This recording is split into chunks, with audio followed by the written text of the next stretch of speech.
ప్రకటన 3:5లో యేసుక్రీస్తు వారు ఈ విధంగా రాస్తున్నారు.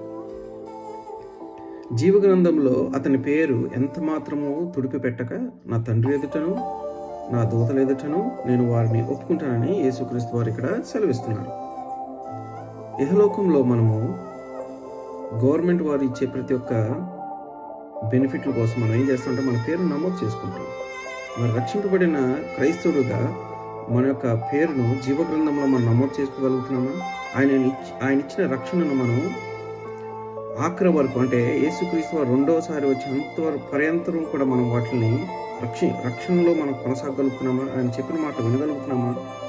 అటుగానే విన్నట్లయితే మన జీవగ్రంథంలో మన పేరును ఆయన తుడిచిపెట్టకుండా దాన్ని అలాగే ఉంచుతానంటున్నాడు. తర్వాత అంతేకాకుండా తన తండ్రి ఎదుటను దూతల ఎదుటను తన బిడ్డలుగా యేసుక్రీస్తు వారు మనం ఒప్పుకుంటానని ఇక్కడ సెలవిస్తున్నాడు.